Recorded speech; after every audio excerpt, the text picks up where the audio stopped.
started the event in March 2012 as part of the library's strategic goal to help build cross-disciplinary community at Drexel and to connect our dragons to scholarship. This is the problem whenever you do this. You start talking about scholarship as being ScholarSip. Somebody asked me what the SIP was about. And for those of you who were here 10 years ago, Ken Lacavera, one of our faculty, was talking about how do you build community? And he was a geologist, and he said, well, the geology department marks one day a month and identifies a bar somewhere, and they go, and that's how. I said, I don't think we can quite do that, sponsored by the library, but you know, what do you do there? He said, we sip. So I said, that's the name, ScholarSip. These are a little bit of sips for us.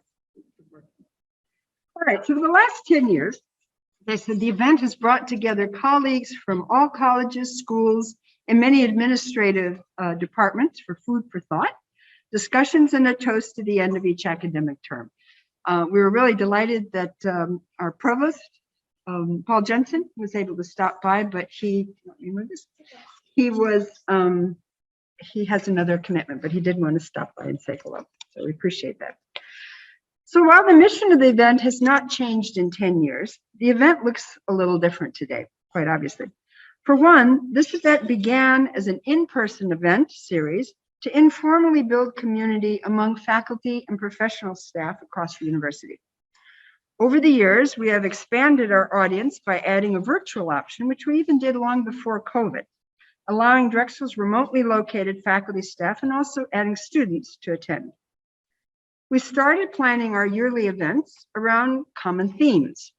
To date, thematic topics have ranged from connecting Drexel to global scholarship, to communicating research to inspire the citizen science engagement, and most recently, responding to COVID through scientific research. So the academic year 2021 to 2022 not only marks the 10th anniversary of the ScholarSip, but it also marks the return to in-person gatherings, though limited in numbers, after 18 months of virtual-only events, due, as we all know, to the COVID-19 pandemic. We are restoring our spirit for gathering to kick off this joyous milestone event. And I really thank you all for joining us, both in person and virtually. I think we had about 30 or so registered virtually, so you won't be able to see them all, but they'll see us. During these demanding and certainly uncertain times, and for your continued support of the Drexel Libraries. So during a typical year, we host 3 events that take place on the last day of classes during the fall, winter, and spring terms. To celebrate 10 years, our communications and event manager, Stacy Stanislav, suggested, why don't we plan to host 10 food for thought presentations by Drexel faculty, staff, and students across all disciplines and areas of research running through June 2022. So I really extend deepest appreciation for her creativity and energy to just do it. So let me invite you to mark your calendars and look out for details, as we'll be sending it, for her successful efforts thus far. Our traditional winter term event, scheduled for March 14th, will feature Sherelle Barber, inaugural director of Drexel's, I'm going to mispronounce this, I'm sorry, Ubuntu Center on Racism, Global Movements, and Population Health Equity. A session with Paul Flanagan, director of the Privacy, Cybersecurity, and Compliance Program in Drexel's Klein School of Law, will close out this year's ScholarSip series with his talk on privacy and cybersecurity on June 6, 2022. So I'm also delighted to tell you about three of our 7 additional speakers we have finalized thus far. Ayana Allen Handy, Associate Professor in the School of Education, will offer food for thought on her research on race and education on February 7th, 2022. On April 5th, Lindsay Shea, Director for the Policy and Analytics Center at the A.J. Drexel Autism Institute, will discuss her research on autism spectrum disorder and social and health policies. And Jennifer Stanford, Co-Director of CASTLE, will discuss her research on approaches to teaching STEM content in Maine. So these mini ScholarSip sessions will be held virtually via Zoom, and we will announce all the details before the end of the year. We hope you will join us for these engaging food for thought discussions as well. So once you've come to one of these, you'll be on our VIP list, so you should get additional invites. And now I'm pleased to introduce today's thought-provoking speaker who will kick off the 10th anniversary of the series, Drexel Professor Franco Montalto. I love the way you say your name. Professor Montalto is a professor of civil, architectural, and environmental engineering at Drexel's College of Engineering and is also the director of the Sustainable Water Resource Engineering Lab. His primary research interests are in the development of ecologically, economically, and socially sensible solutions to urban environmental problems, with a focus on sustainable water resource engineering and climate change. He has helped to research and design a variety of nature-based solutions involving ecological restoration of degraded landscapes, including using constructed wetlands for wastewater and stormwater treatment, and working with green infrastructure and low-impact development technologies to manage urban runoff. He is the founder and president of eDesign Dynamics, LLC, which is an environmental consulting firm based in New York City. And he also serves as the director of the North American Hub of the Urban Climate Change Research Network. In June 2020, he was appointed by Mayor Bill de Blasio to serve as a member of the 4th New York City panel on climate change. But before I turn the mic to Professor Montalto, let us continue our ScholarSip tradition and toast the end of the fall term. So as I say, I hope you all have something to toast with. So, and I do this to thank goodness we made it through the fall term, and for those that are engaged in having to grade exams and final papers, to be thoughtful. Just give that. So here's to the fall term. So thank you again for joining us today. Franco, it's over to you.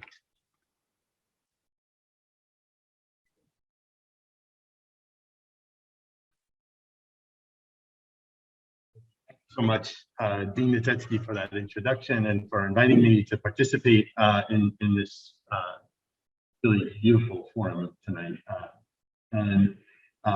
So I wanted to share with you a sort of non-traditional presentation. I asked ahead of time, is this a traditional research talk? Is this a thought-provoking discussion? What is it exactly? And I was licensed to go in a lot of different directions. A little bit of background on me. I'm a professor in the College of Engineering, and as you heard, most of my work is on water. I was hired in 2007. Drexel put out a request for faculty who were interested in sustainability, and it was really, really open at that point. They said, you tell us how you work on sustainability. And I articulated sort of how I would do that through water because of its sort of connection to so many different things. Social, economic, ecological, so many different dimensions of society. And I sort of proceeded with this water research. And then in 2010, I had an opportunity to represent Drexel on a consortium of universities funded by NOAA, this Consortium for Climate Risks in the Urban Northeast.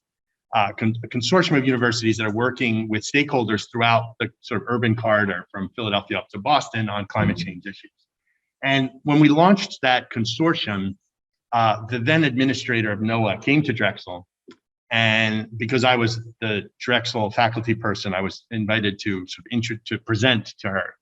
And I presented my work, which was on green infrastructure, with a question mark. And I said, green infrastructure as a climate strategy, question mark.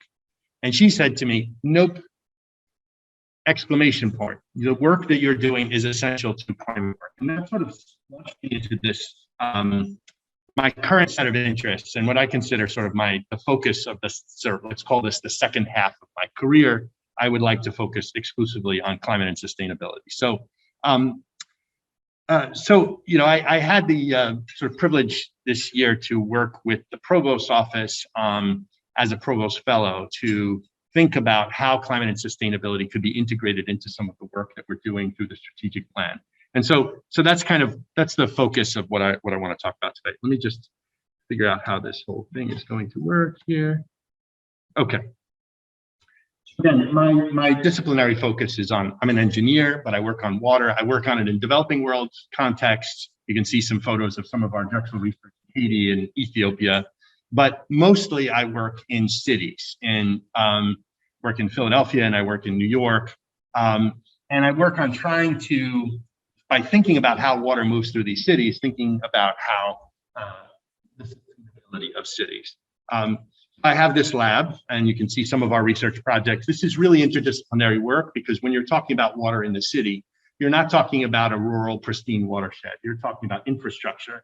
You're talking about neighborhoods where people live. You're talking about policy. You're talking about regulations. You're talking about conflicts for land, residential questions. So this work is very, very interdisciplinary. And I like to call it sort of a nature-based strategy. So how do you use the urban ecosystem to promote some of the values we have in sustainability? As was mentioned, just by way of introduction, in addition to teaching at Drexel and researching at Drexel, I have a firm that I actually founded before coming to Drexel that does this type of work. So I bring to this discussion a little bit of a sort of practitioner perspective as well as a researcher perspective. And we do restoration of urban watersheds and coastal resilience projects and a bunch of other things. And you know, this was already mentioned, but I represent Drexel on a number of different climate and sustainability focused networks. So I just bring this just to say that my perspective is sort of broad. Over the last, let's say 2 years, with a number of really talented partners that now call ourselves the Climate and Sustainability Working Group, we worked with the university administration to get 2021 to be called Climate Year. And you can see here we had 5 goals for Climate Year, and in fact, tomorrow there's a presentation to some of the trustees, and we're coming to the end of Climate Year, and I think it's been immensely successful. We've figured out ways of sort of building sustainability and climate focus into our institutional commitment, into some of our research, some of our teaching, some of our civic engagement. We've developed new partnerships. We've tracked our progress. And then I got this Provost Fellowship to sort of say, well, obviously 2021 is coming to an end and we haven't solved the climate and sustainability crisis. So what happens now? Do we just say, oh, it's all done? How do we sort of think about what, take this immense sort of body of work that we started during 2021 and transition it into a longer term and more sort of comprehensive set of climate and sustainability initiatives across the university. So I've been going around talking to people and saying, yes, what are you doing with the Provost Fellowship? I'm trying to advance our climate and sustainability work. And as I've done that, I've come to the conclusion that nobody really knows what that means. When I say that, some people just sort of pat you on the shoulder and say, that's good boy, good work, thank you. But everybody has a slightly different focus. And there have been a number of perspectives that have been sort of articulated to me, and I think some implicit assumptions behind those. And I just want to show some of those because I think this is this will help you understand why I'm giving the presentation I am. I feel like we need to go back to the beginning and say, what does it mean to do climate and sustainability work at a university?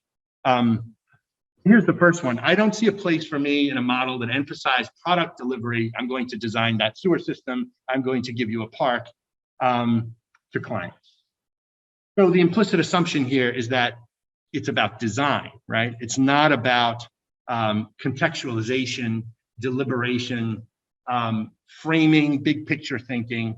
This is someone who's thinking of themselves as sort of outside of the arena of being able to contribute because they don't design things.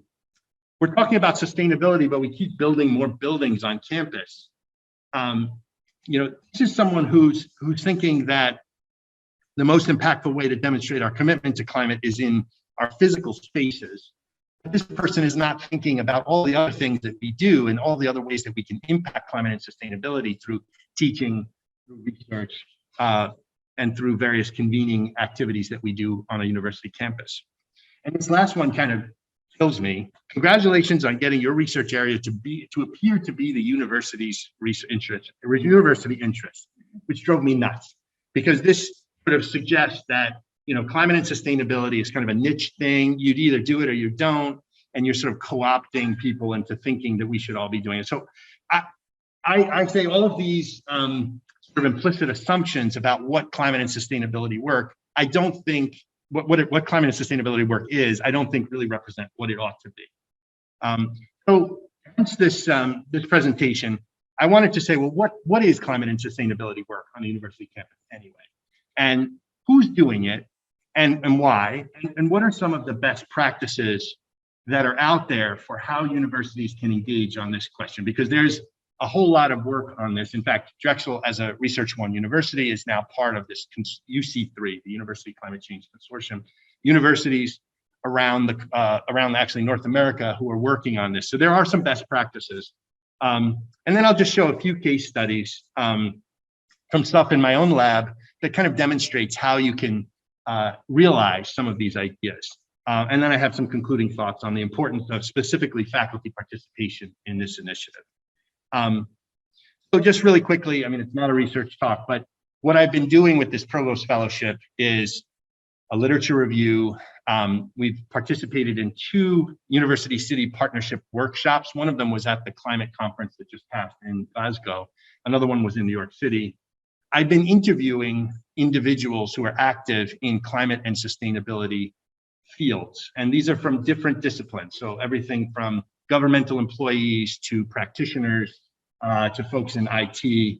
And then I've been sort of mapping this out and trying to develop a diagram that sort of explains how this works. So here's some caveat. This is a work in progress. I'm going to be talking to you about things that I'm learning about at the same time that I'm talking to you about it.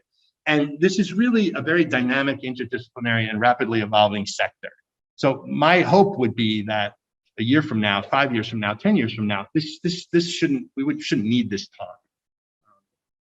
Let's start with sustainability, climate, and resilience. What are they and how are they related?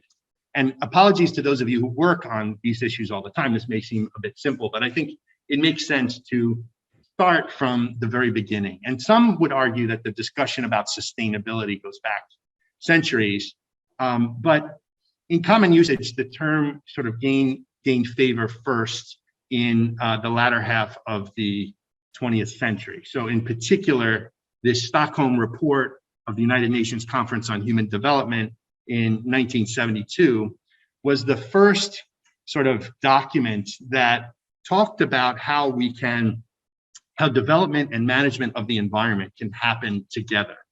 There can be a mutually beneficial way that we can develop and make sure that we're not destroying the environment. And this discussion was broadened in 1987 with the Brundtland Report, which was in the time leading up to the Rio Earth Summit in 1992.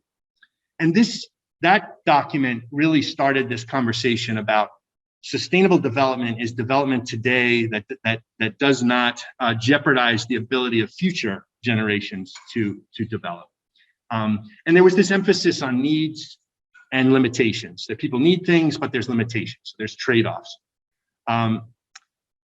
Then going further at the end of the 20th century at the UN Millennium Summit, this was sort of codified into the 8 Millennium Development Goals. So these were 8 goals that we as a global society were supposed to accomplish by 2015. But in 2012, which is 20 years after the Rio Summit, the Millennium Development Goals were converted into the Sustainable Development Goals, a set of 17 interrelated goals about how to preserve the ability of future generations to develop, that we are supposed to accomplish by 2030. 2030 is a really pivotal sort of point in time. It's also when the IPCC says that we need to become, or near the time when the IPCC says we need to become net zero in terms of emissions. So we've got this sort of broad platform of sustainable development. And I think the key point is equity, intergenerational and intragenerational equity,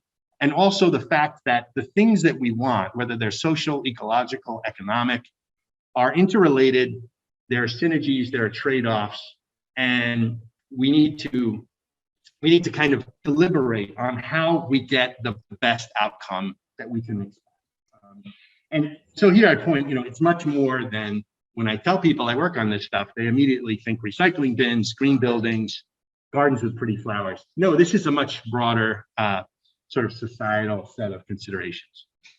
One of the sustainable development goals, sustainable development goal number 13, is about climate action. So you can begin to think of climate as sort of sitting within this set of interrelated goals that we have for society. And of course, the recognition of the fact that we need to control climate greenhouse gas emissions because they are warming the climate. The more you warm the climate, the more you accelerate the climate cycle, the more extreme events you have, et cetera, et cetera. Again, for those of you who are new to sort of climate work, there are sort of two dimensions of climate action. There's climate change mitigation, which is slowing the rate of global warming by controlling emissions. And then there's this other term, which is climate change adaptation, which comes from the perspective that climate has already changed to a certain extent, and we need to adapt. If we don't adapt, we're going to have some dire consequences. So there's this sort of mitigation and adaptation components to climate action, which fits within sustainable development thinking. So let me unpack those two, because I think they have relevance also for what we're talking about here. Uh-oh. Oops. Okay. So let's unpack mitigation decision-making. So mitigation, I said, is reducing emissions. And you can go further and say, for a university, for example, or for any other entity, there are three types of emissions, right? There's the emissions of the direct emissions of the buildings themselves, and we call those sort of scope 1 emissions. So that's, what's happening right here. Then there's emissions associated with your purchase and acquisition of electricity or energy or steam or your HVAC systems. So those are sort of indirect emissions, but they're implied by the operation of that physical space. And then there's everything else. So the second group is called scope 2, and then scope 3 is everything else. So that is even the emissions associated with how you all got here tonight and what the emissions associated with your return trip home. And so mitigation decision-making has to do with many, many more things than what happens in a specific building or specific set of buildings, a specific fleet of vehicles that control those buildings. It has to do with our procurement decisions. It has to do with our travel decisions. It has to do with our waste, because as we produce waste, it goes to a landfill, and that landfill then produces emissions. So mitigation is a much broader set of conversations. And I wanted to show, since this was organized, this bibliometric analysis produced by Einecker and Kirby of about 20 years of literature on mitigation, adaptation, and resilience. But they created these little network diagrams that show how, in highly cited papers about climate mitigation, what else is being discussed. And you see, of course, it's emissions, greenhouse gases, CO2, energy consumption. That's what you would expect. There's also this connection to technology and to carbon capture, and you're hearing about this in the news, sort of really interesting ways that people are sucking carbon out of the air. But it gets much more interesting. You can see here connections to urban heat island and cities. So a connection to the design of urban landscapes. You can see here a connection to governance and to risk. So something about how we design cities, how we design institutions, the risks that are implied, how we manage those systems. You can see here connections to health, air quality, heat stress. You can see, of course, connections to functioning of ecosystems. So mitigation decisions involve much more than emissions themselves. And I think a lot of people, when they hear about climate change, they think about greenhouse gas emissions. I'm going to count how many tons of CO2 are emitted from that building. But you can see that this is a much broader set of conversations. Now let's talk about adaptation decision. So the IPCC in 2018 issued a special report on 1.5 degrees. So you may have heard of the report. The whole point of the report was to talk about how important it is that we limit global warming to 1.5 degrees C and not go up to 2 or 2.5 or higher. And in that report, they talk a lot about adaptation strategies. And there's this, in IPCC, adaptation strategies can result in trade-offs with and among the SDGs, the Sustainable Development Goals. So for example, New York City in 2020 gave out a whole bunch of air conditioners to reduce heat stress for poor, lower income communities. So you can see now this potential trade-off, right? You've improved the quality of life. So there's SDG 3, which is about health, but you've increased energy consumption.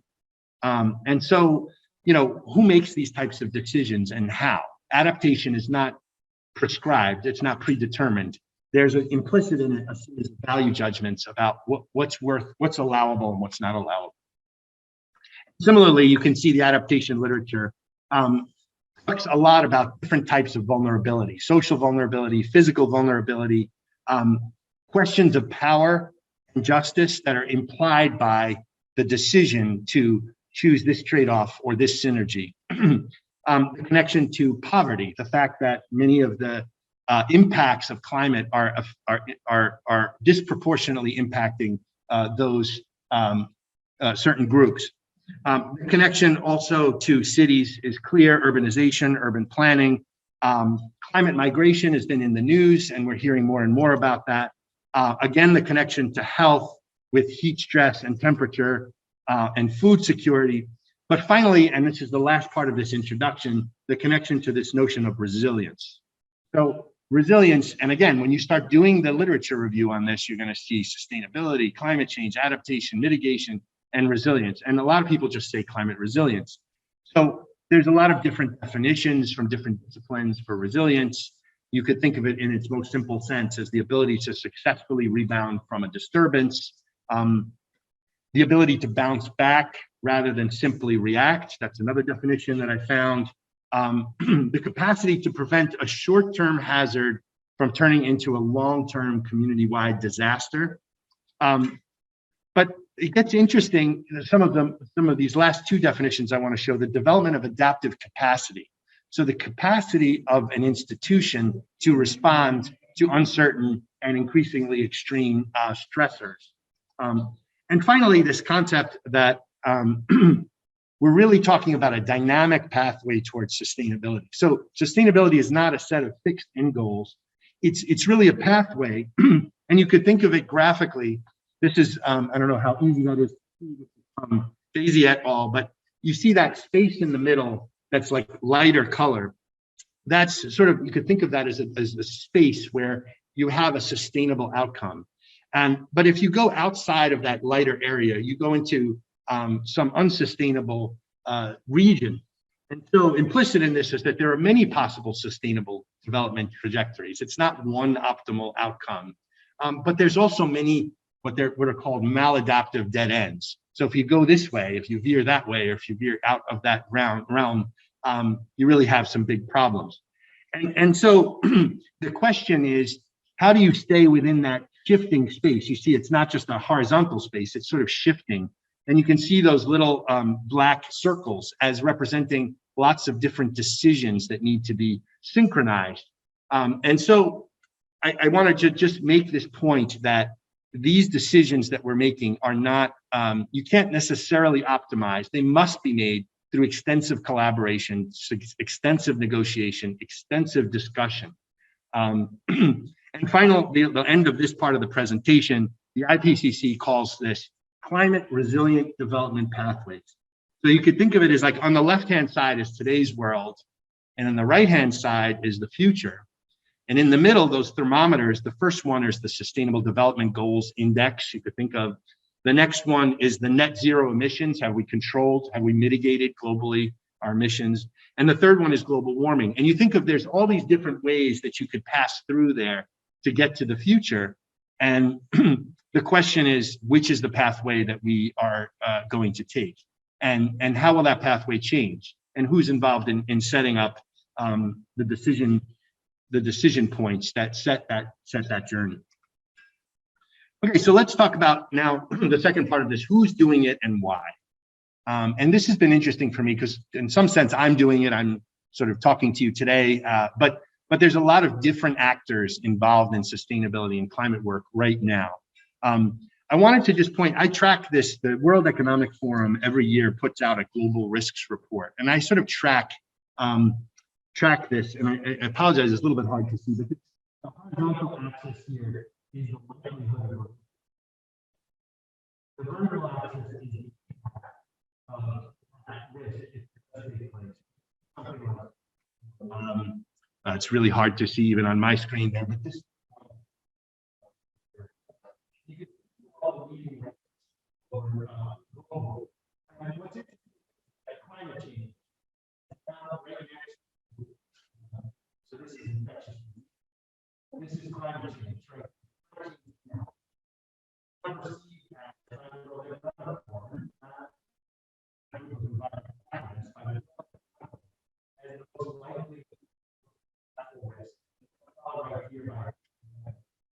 And then these have to do with all of these sort of typical biodiversity loss, etc.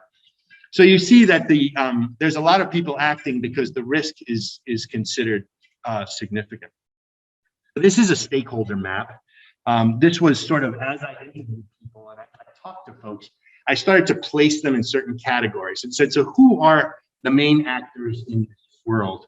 And so you see on the top, you've got governmental actors, we've got small cities, we've got big cities, we've got the federal government and sort of sub agencies within the federal government, you've got utilities. In the non-governmental world, you've got environmental justice groups. And in fact, there's a lot of work on campus on environmental justice and equity. And those groups have a lot to say about climate. There's community-based organization, students, the youth. I mean, you've all heard about youth activism on climate. But then within the private sector, we've got banks, we've got insurance companies. I mean, even in the news yesterday, the flood risks are dramatically changing and so many other risks are changing. So this is now triggering the way risk managers look at insurance, the way investors make investment decisions, the way the media covers businesses that do or do not have a climate policy. And then you've got all different kinds of funders who are active in this space, from private philanthropy down to some of the more traditional sources of funding. So I wanted to just show quickly what I see happening in, and again, with the screen, you probably, I apologize, but what I'm showing here is bigger cities, because what bigger cities like Philadelphia are doing is very different from what smaller cities that you might find on the periphery of a big city is doing. And I can just sort of try to take you through, it's hard to see, but you got intensify.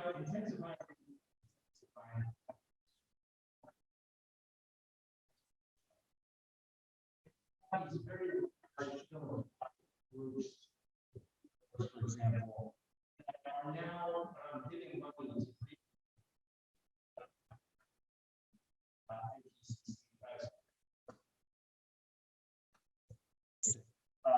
NRDC, and you got this emerging world of niche consultants, folks who know that there's access to philanthropy and are now using that and sort of helping create capacity in big cities.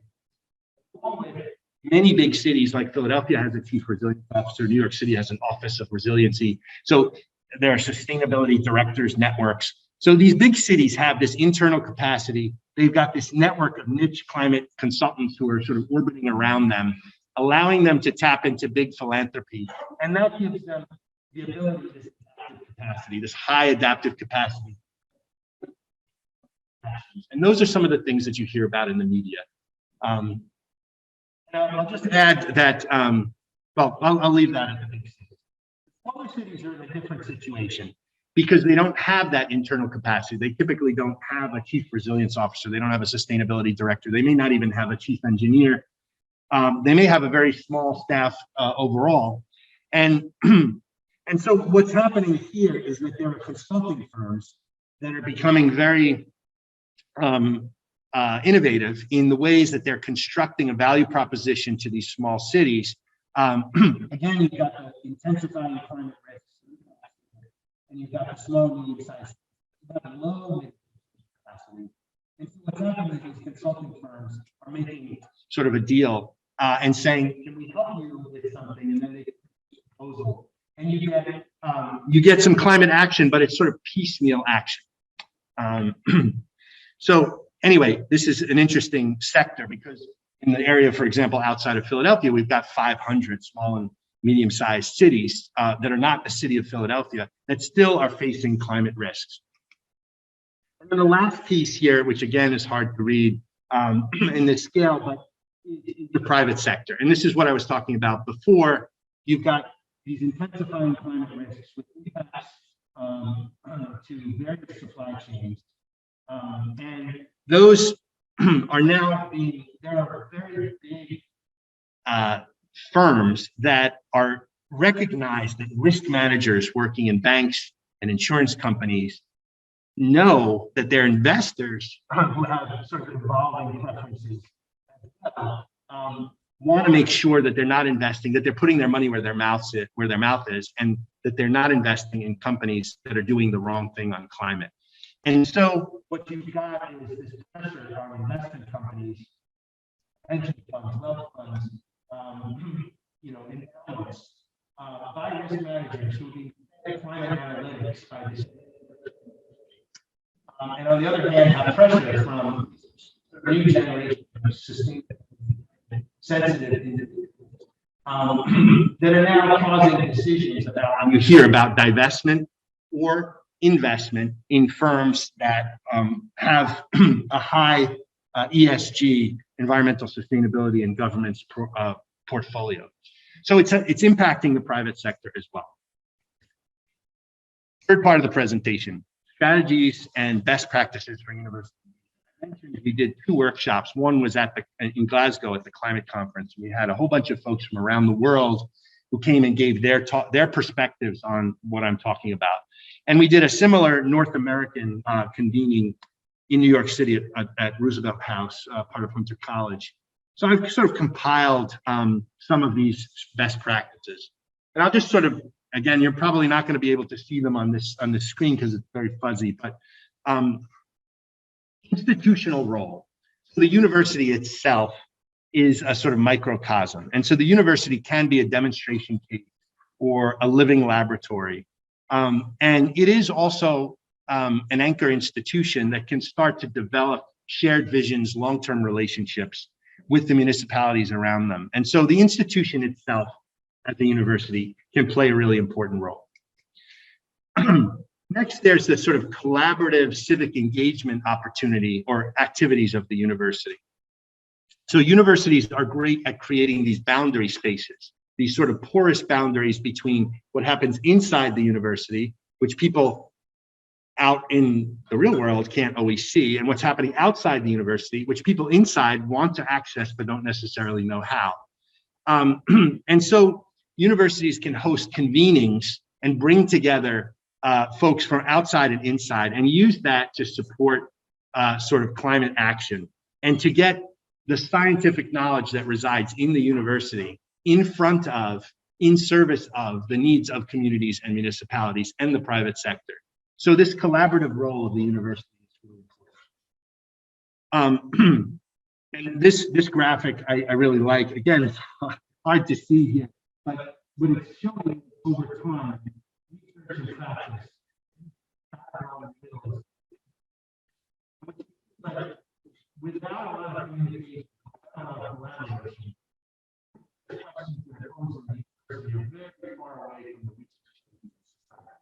But as you promote more collaboration, that gets smaller as the collaboration space. We're better at asking the right questions in the university and therefore increasing our impact and leveraging the scientific knowledge in the university to solve real world problems. And then finally, again, problem-based assessments of sort of problem-based learning and multidisciplinary knowledge clusters and stakeholder-driven research. So using one of the things that's been sort of key, and I'll show this in a moment, some case studies, is not looking at societal stakeholders or community groups or those who are impacted by climate as sort of subjects, but rather recognizing that to make progress on these problems, we need to be working together. And local knowledge and community knowledge are just as important as scientific knowledge in making some of these value judgments that have to be made to negotiate the trade-offs, right? So So there's a lot of interesting ways of figuring out how to build stakeholders into the research activities of the university and how to allow students from the university through their studies, through problem-based learning, to interact with the real-world stakeholders who are interested in the topics that they're studying.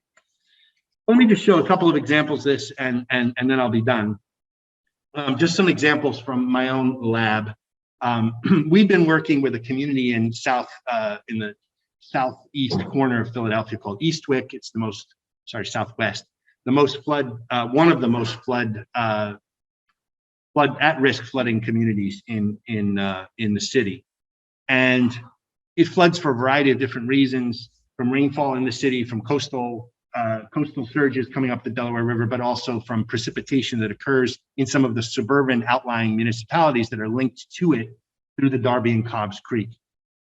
And so what we did with some of this core funding that we had is started a workshop. This is going back now into 2017, where we got students, design students from Drexel and actually some of our global partners through an intensive study abroad project to go to Eastwick, to interact with stakeholders, to learn from them about the nature of the flooding problem that were there. It was covered by Plan Philly, and to collaborate on a discussion about potential solutions. They didn't solve the problem, but they collaborated on a discussion, and we were able to then write about that collaboration in 2 proposals to NOAA,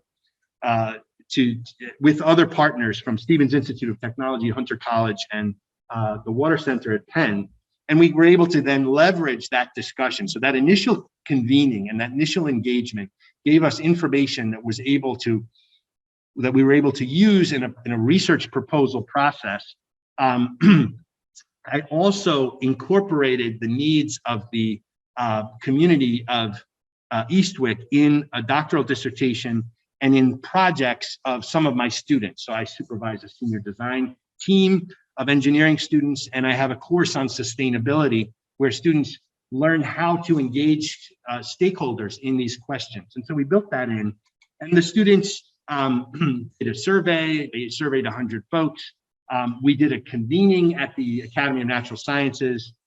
We did some design work. We did some modeling work. I'm not going to show you all of this stuff, but this is the sort of last slide of this project, the discussion about the solution that the community started talking to us about is now part of a discussion with Senator Bob Casey's office, the Chief Resilience Officer of the City of Philadelphia, City Council folks. This was a Zoom call of some of these folks.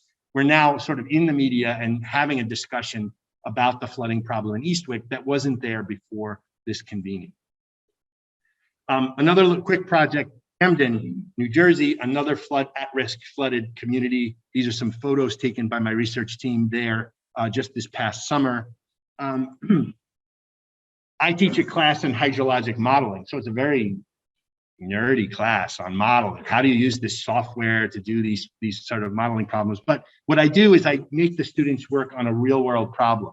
So for several different classes, several different renditions of this class, we modeled the flooding problem in Camden.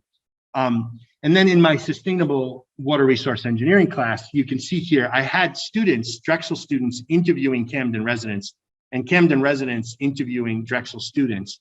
And there was this really interesting sort of co-learning that happened there where the Drexel students who thought, well, I'm an engineer, I solve all problems, had no idea what the impacts of flooding were in this community.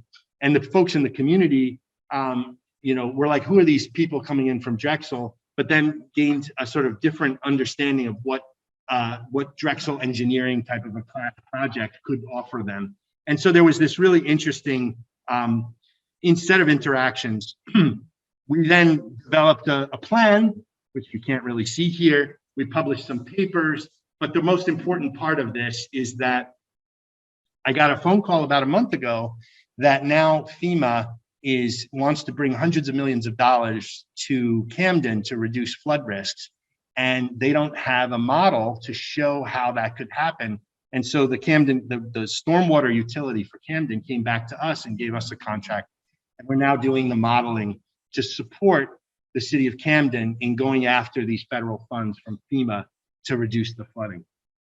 Last example, and I'm done.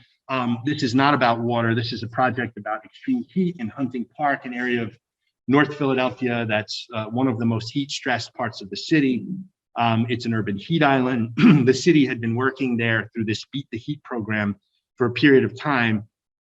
And when COVID hit, we were really concerned because there are the rec centers and the pools and the senior centers were all going to be closed going into the summer of 2020. And the question was like, well, what are people going to do to get heat relief? And so we started doing some background research on what's happening in other countries, how, in Japan, they wet the streets and then the evaporation of the water cools the streets, or how in Spain, they suspend canvas strips across buildings. So we did some research on this and we proposed it to the William Penn Foundation. And William Penn was willing to fund our effort to go work with local community-based organization Esperanza and go block by block and look for opportunities to implement some of these international examples. And we did we had all kinds of Drexel students, I should say. We've had STAR students all the way up to postdocs involved in this project. We did meetings with local residents. We did a community assistant design process. We interacted with the youth to get kids involved in the project. We hired Miss Priscilla, who's the block captain for one of these blocks, and we hired local residents to help us in the solution. One of the solutions that came out of this, which was a shade structure, and we hired civic scientists. So those two individuals on the left and on the right of Jasmine from Esperanza were civic scientists. They're residents of the community who are interested in learning about extreme heat and helping us monitor the effectiveness of these sort of distributed local heat risk reduction strategies that we put on individual blocks. We put in about 130 of these. And we've now started monitoring their effectiveness at reducing temperatures, and are now going into a proposal writing phase for a third round of funding to William Penn Foundation. So these things can kind of snowball and create really significant both community impact, but also research and teaching opportunities at the university. So final thoughts. We are well prepared to address this challenge through our strategic plan. And I say that because the things that we do, health, technology, engineering, design, social sciences, those are, I hope I showed through this presentation, how those skill sets, those knowledge in those areas come to bear when you try to think about taking sustainability and climate objectives and realizing them through decisions and through the built environment. We have a commitment to sort of more dynamic, relevant, interdisciplinary academic programs. And what better way I suggest to do that than to focus on this generation's existential problems like climate. We can do that by empowering students. We've been working with students on campus. Students want to see, they don't want to wait. This is their future. They want to see that while they're in school, they're making a difference. Prospective students will come here if they see that through all of their education, they can start in their first year having an impact. So we can empower students to feel like their education is allowing them to impact the challenges of their generation. And this is a real way to refresh our curricula and our research. And I want to make the point here, and this is my sort of last point, that faculty must play a critical role here. Climate year was great. We got a lot of faculty, including faculty who don't traditionally work on climate and sustainability work. But I would still suggest that the percentage of the total faculty who participated was small. And that we really, if we're going to use this as a value proposition to get more students to the university and indeed to have greater social impact, we need a much larger percentage of faculty to participate. And why? Because the need is now. The risks, as we saw, even with the flooding of the Vine Street Expressway, the risks are significant and they're right in our backyard. The student interest is growing. It's the faculty who, through the design of their classes and through their research activities and their papers and their convenings, sort of determine a lot of the experience that students have at Drexel. And so there's a unique role that faculty play. We started climate year, it's coming to an end. What are we gonna do? We can't have a pause. We can't say climate year comes to an end and we don't do anything else. We need to sort of build on the momentum. And I do think that we need to combat the potential for cynicism. I will say that there are people out there who I've spoken to who've said, well, climate year, that was nice, you know, but you didn't really solve the problem and it's going to go away. We're going to have the next greatest, you know, the next initiative here. We want to show that this is not going away. And I will just also say that there's other institutions out there that are active in this space. And if we want to really create a distinguishing value proposition, students who come to Drexel are going to do this through the engagement co-op, all of the experiences that we have here. I think we need to kind of move on this right now. And so with that, I look forward to learning your ideas on how we do this. And I'll continue working on it for this year. And I hope I get a chance to talk to you about it later.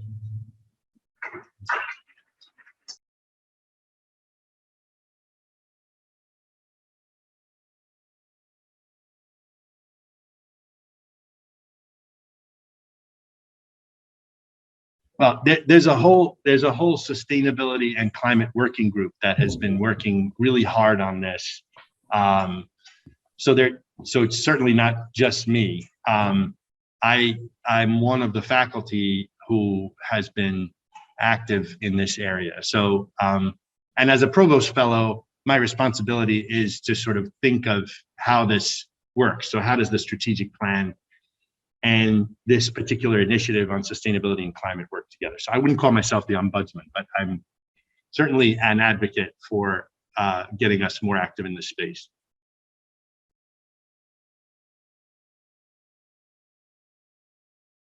Yeah, no, it's definitely a deliberative and interactive and a dynamic set of conversations. And as I tell my students all the time, there's no right answer. There's only a discussion. And hopefully that discussion takes us in a direction that bodes well for all of us.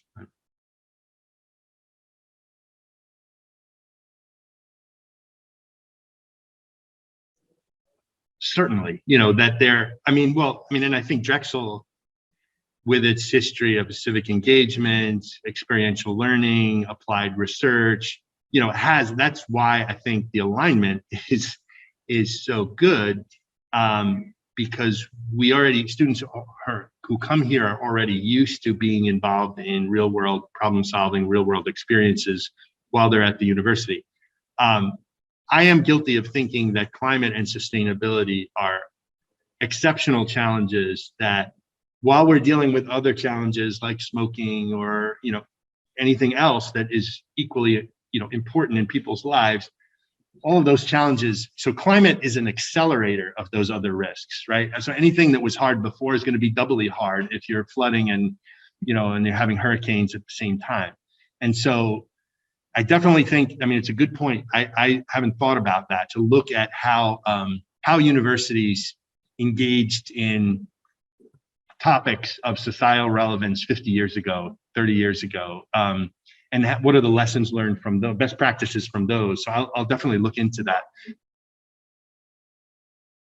Well, and plastic is a perfect example of how climate is connected to these other problems we have, right? Because I can't repeat for you the statistic off the top of my head, but a significant component of global CO2 emissions is associated with the energy that we use to make plastic. Right, so using plastic, manufacturing plastic only to discard it, is actually a significant emitter of greenhouse gases. And so, you know, we can talk about plastic as a problem for life in the sea, you know, from a quality of life perspective in our cities, and those are all very valid. But it's also relevant to our climate challenges, because the energy associated with production of plastic is a significant contributor to global warming. So, well, there's interesting work happening on that. You're right. You're absolutely right. Carbon, you know, concrete. And so there's another one of those trade-offs, right? In fact, I was involved in a project funded by the Green Climate Fund in Grenada, the island of Grenada in the Caribbean. And it was about reducing climate risks from their capital city. And their capital city is located right on the water.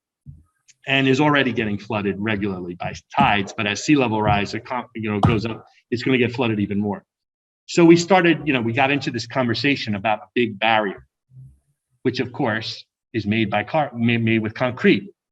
And so then you say, well, look, we're adapting through this barrier, but we're now generating. Now you might say, well, Grenada is a very small country compared to all the emissions in the world, but still, from a sort of higher level set of thoughts, shouldn't we try to figure out ways to adapt and mitigate at the same time? And in fact, what we proposed, I don't know if the Green Climate Fund is going to go for that, is to couple this barrier made with a lot of concrete with the restoration of an upland forest. And the size of that forest was scaled based on the emissions associated with the concrete. So you produce a certain number of tons of concrete associated with construction of the barrier, and you need X number of trees to suck that same amount of emissions out.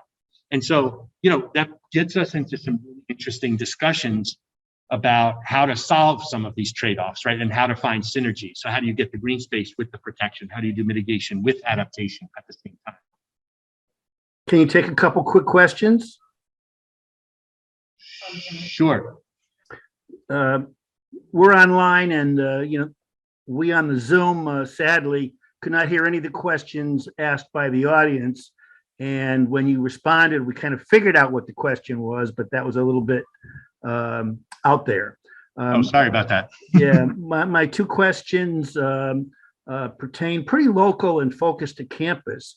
The one that's not right about the campus, I'll ask first, and that is the photos you showed of downtown Philadelphia, where your outreach project was very active, also showed a lack of trees and other shrubbery. Do you want to talk about what could an eco-friendly greening effect could do to heat in the downtown area, in the neighborhoods? Well, sure. The benefits of trees are many, and in particular shade. And in fact, in our project in Hunting Park, we have found a relationship that streets that have greater tree canopy are cooler for a variety of different reasons. So, and this particular strategy that that's shown on the screen right now was, you could think of it as an interim strategy as you wait for mature tree canopy to develop, or was a strategy that would be applicable on some of these really small, narrow streets where you don't have the ability to plant trees. But you're absolutely right. Trees are a big part of they're considered a nature-based solution to the way that we address a lot of the climate risks that we're facing. I don't know if I answered your question. Yeah, thank you. And the other campus kind of related questions or sets of questions involve the committee group that you talked about. What's their basic composition? What have they been doing in terms of how do they meet, how often, and do they have goals and objectives and or accomplishments in the past year? Yes. So the Climate and Sustainability Working Group, I assume you're discussing. Yeah, they're a group of people. They have an office as of recently. They meet regularly. There's actually an email list that you can subscribe to if you're interested, and you will find out about all of their activities. And there's been a number of presentations about the accomplishments of Climate Year. And I believe there will be some public presentations coming up soon, which if you shoot me an email, I'm happy to connect you to them. Yeah, that would be great. Thank you. Yeah, by the way, this is Dr. Vinci over at CNHP in Public Health. The last question has to do with working with other departments. When you have a bureaucracy like a university, departments are silos, and even though your committee and your group may be have